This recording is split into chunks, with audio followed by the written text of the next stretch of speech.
मैंने कहा था कि लेंटेना एक इन्वेजिव स्पीसीज है जिसका भारत में आने से दुष्प्रभाव क्या हुआ, उसका मैं एक उदाहरण देना चाहता हूं। कर्नाटक में सोलिगा ट्राइब है। ये ट्राइब मूलतः पशुओं के ऊपर निर्भर रहता था, लेकिन जब से लेंटेना का प्रसार हुआ, वे पशुओं की स्थिति खराब हुई और पूरा ही इकोलॉजी वहां का बदला। आज वह ट्राइब की प्रकृति का जीवन यापन पूरी तरह से बदल गया है। सिर्फ एक उदाहरण नहीं है, मैं इस बात को इसलिए रेखांकित करना चाहता हूं कि एक लंबे समय तक हमने एक महत्वपूर्ण विषय को नजरअंदाज किया है। आज इसी कारण से बहुत ही सोच समझकर इस जब बिल को लाया जा रहा है, ये अमेंडमेंट बिल को लाया जा रहा है, उसके पीछे उद्देश्य देश की अर्थव्यवस्था, देश का पर्यावरण को बचाना है। कच्छ में विलायती बबूल को लाया गया था। जो यहां ट्राइब है उसका नाम मालधारी ट्राइब है। मालधारी का तात्पर्य होता है जो जानवरों को रखते थे, यानी एनिमल्स कीपर्स। अब मालधारी ट्राइब जिस जगह से उनके जानवरों को चारा मिलता था, भूमि की प्रकृति बदल गई और विलायती बबूल के कारण वह भूमि पर रहने वाले मालधारी जो जानवरों के रखने वाले माने जाते थे, अब बबूलधारी बन गए। यानी कि जब इन्वेजन होता है तो वह इन्वेजन उसी तरह से है जैसे कभी राजनीतिक रूप से इन्वेजन होता था, आक्रमण होता था। आज पर्यावरण पर यह आक्रमण हो रहा है और इस आक्रमण के कारण हम कह सकते हैं एक तरह से हमारी पशु पक्षियों को कॉलोनाइज किया जा रहा है। एक्सटिंक्शन किस कागार पर हो रहा है? केरल के हमारे मित्र कल कह रहे थे कि राज्य सरकारों से सारे अधिकार छीने जा रहे हैं। शायद इस बात को वे नजरअंदाज कर रहे हैं। केरल में 2020 में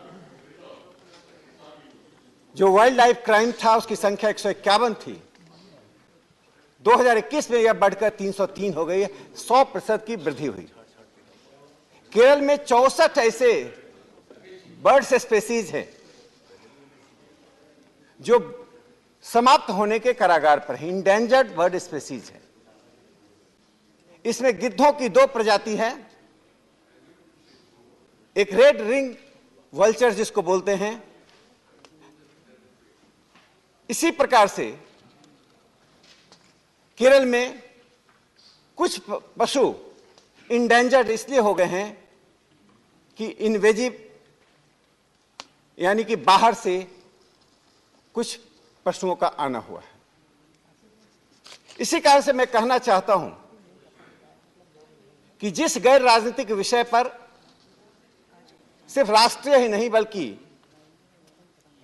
पृथ्वी की रक्षा करने के लिए, अपने प्रजातियों की रक्षा करने के लिए जो बिल लाया गया है, वह एक महत्वपूर्ण और सार्थक कदम है।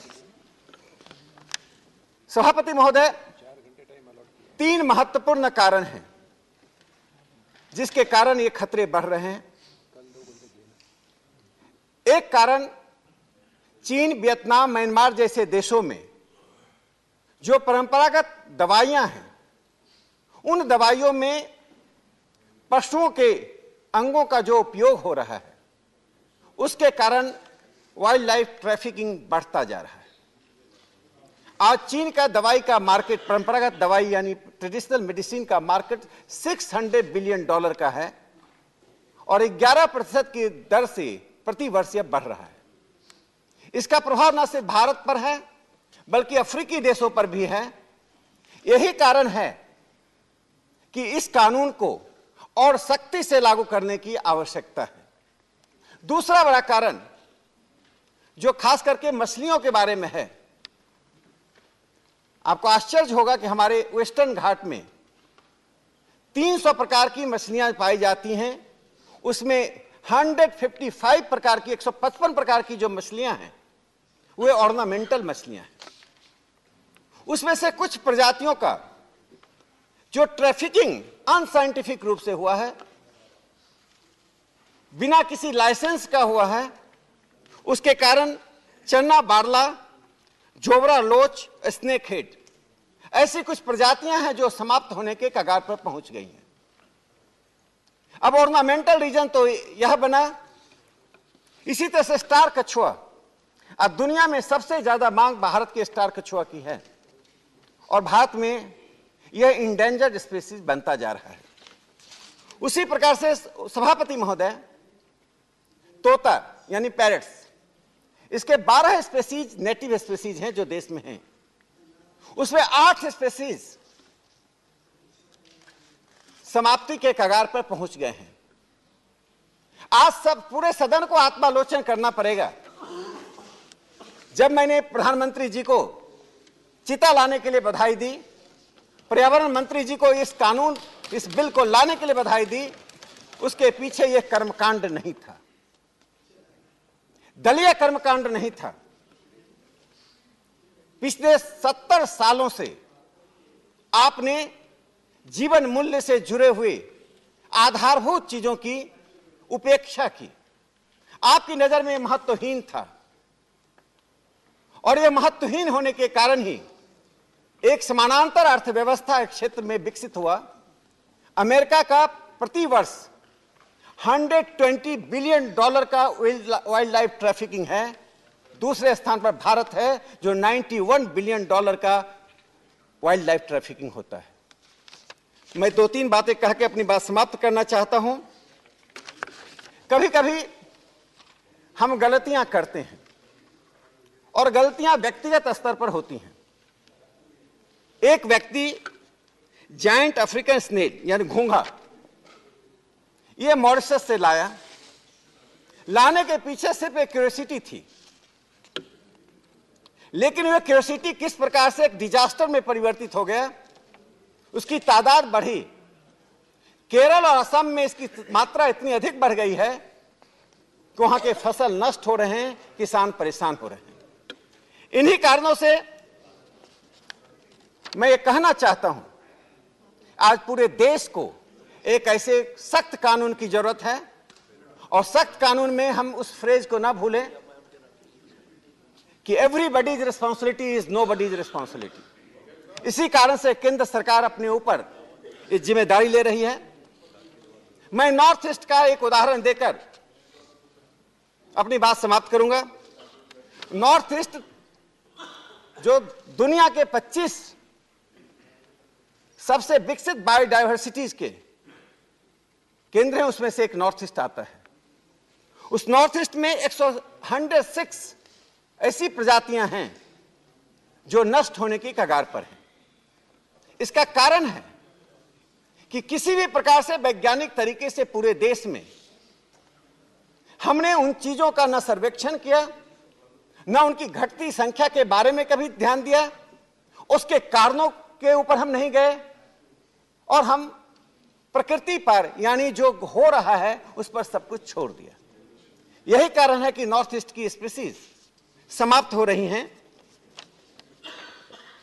उसी तरह नॉर्थ ईस्ट में काचीरंगा नेशनल पार्क है। सभापति महोदय, आपको आश्चर्य होगा, 1968 से लेकर 2017 के बीच में 771 गेंडा की हत्या की गई, यानी मारा गया शिकारियों के द्वारा से व्यापार करने के लिए। उनकी कुल संख्या ही 2200 थी, उसमें 771 को समाप्त कर दिया गया। तो मुट्ठी भर लोग जो $91 बिलियन कमाने के लिए सिर्फ इस देश की अस्मिता के साथ नहीं, न सिर्फ पर्यावरण के साथ, न सिर्फ अर्थव्यवस्था के साथ, बल्कि इस देश के मूल आधार के साथ खिलवाड़ कर रहे हैं, जो हमारी अस्तित्व को मिटाने पर लगा हुआ। इसीलिए इस बिल की आवश्यकता थी। और अंत में मैं बताना चाहता हूं कि जब यह कानून बनेगा और पारित तो होना ही है। इससे 3 लाभ होगा। पहला कि ऐसी ताकतें जो अब तक छिपी हुई हैं, जो $91 बिलियन मैंने बताया, यह तो सिर्फ ट्रैफिकिंग का है। उसको मैनेज करने में, उसको कंट्रोल करने में जो खर्च होता है, इन्वेजिव प्लांट्स को मैनेज करने में, उसको कंट्रोल करने में जो खर्च होता है, वह इसमें शामिल नहीं। तो पहली बात यह होगा कि हमारी अर्थव्यवस्था को लाभ होगा, तो इकोनॉमी। दूसरा इकोलॉजी, जो इकोलॉजी का बैलेंस या संतुलन बिगड़ रहा है वह बचेगा। तीसरा, अमेरिका जैसे देश में जहां जिसके नर्सरी में 60,000 प्लांट्स, इन्वेजिव प्लांट्स बिकने के लिए हैं और जो हमारे यहां गलत रास्ते से लाया जा रहा है, ऐसी जगहों पर एक रुकावट लगेगी। चीन जैसा देश जो अपने ट्रेडिशनल मेडिसिन के लिए हमारे यहां से गेंडा का सिंग ट्रैफिकिंग कराता है, उस पर रोक लगेगा। तो मुझे लगता है यह देश के हित में होगा, यह राष्ट्र के हित में है।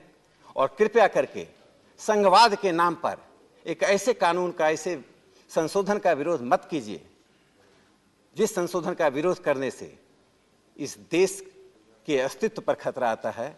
आप अपने अस्तित्व को बचाने के लिए संघवाद का सहारा मत लीजिए। इस देश का संघवाद प्रधानमंत्री नरेंद्र मोदी जी के कोऑपरेटिव फेडरलिज्म में सबसे अधिक संवर्धित और सुरक्षित है, और जो भी कानून बन रहा है वह संवर्धित और सुरक्षित करने के लिए बन रहा है।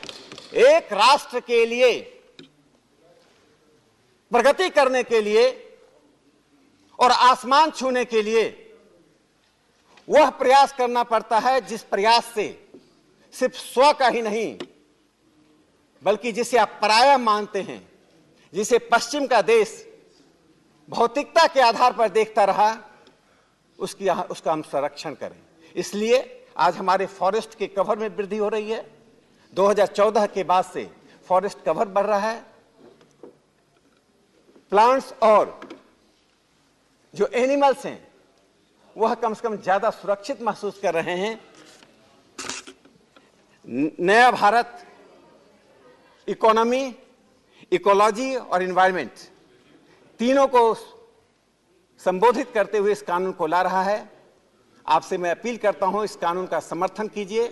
विरोध के कर्मकांड से बाहर निकलकर गैर राजनीतिक मसलों पर, जैसा माननीय सभापति महोदय ने कहा था, ऐसे मुद्दे और ऐसे मसले होते हैं जहां पर हमें राजनीति से ऊपर उठना पड़ता है, दलीय परिधि को तोड़ना होता है, और ये तोड़ना ही राष्ट्र का संरक्षण और संवर्धन होता है। यही अपील के साथ मैं अपनी बात को विराम देता हूं। धन्यवाद।